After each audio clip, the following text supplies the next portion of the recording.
La légende de la grotte de Foutio. Les terres bulgares sont riches en trésors. Certains d'entre eux datent de l'époque des Thraces, des Romains et des Byzantins.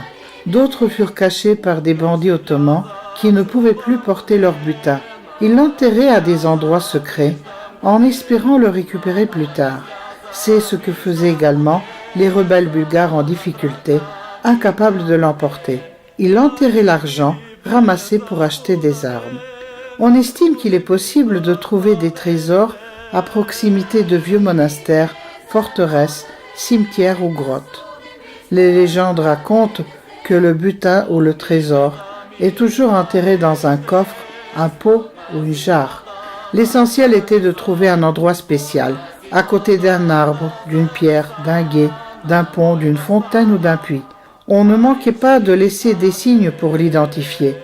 Il y a des cas où on dessinait la carte du site sur du papier, sur une pierre ou du métal. Les légendes disent que lorsque le trésor est resté au moins 9 ans sous terre, il a déjà sa goule.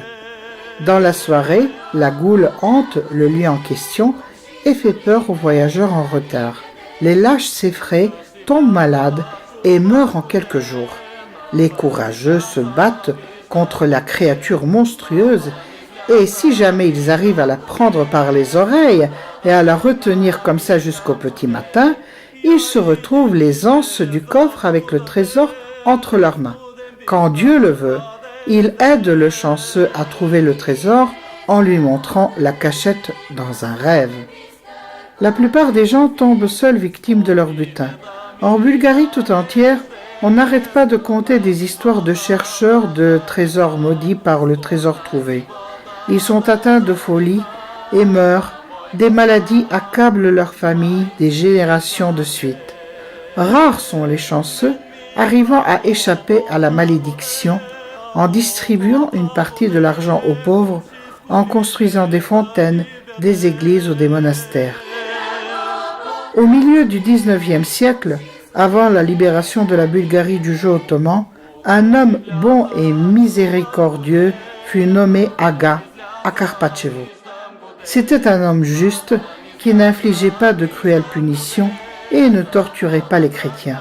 Seule sa richesse dépassait sa bonté. Il était aisé, possédait des hectares de terres agricoles dans plusieurs villages, travaillés par des dizaines de paysans. Foutio, un paysan de Karpatchevo, était lui aussi astreint à la corvée sur la terre de l'Aga. Il était laborieux et lucide, et l'Aga avait confiance en lui. Il lui servit fidèlement pendant de longues années. Dans les jours troubles juste avant la libération, lorsque la vie de l'Aga était en danger, en signe de reconnaissance envers lui, Foutio organisa sa fuite et l'aida à se sauver sans problème. À son tour, l'Aga le remercia en lui donnant toutes ses terres. Du coup, Foutio devint un homme très riche. Ayant été toute sa vie un paysan pauvre, il ne voulait pas être maître. Il garda pour lui un lopin de terre qu'il pouvait cultiver tout seul, car il avait l'habitude de travailler et de gagner son pain de ses propres mains. Il vendit le reste et encaissa beaucoup d'argent. Après avoir beaucoup réfléchi, Foutio décida de cacher l'argent dans la grotte à 3 km du village.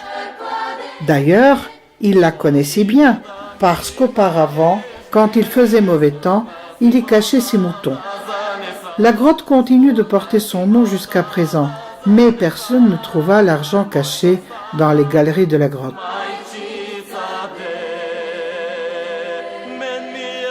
Il reste encore des souvenirs flous d'après lesquels, de son vivant, Foutio donnait de l'argent aux pauvres et aux démunis.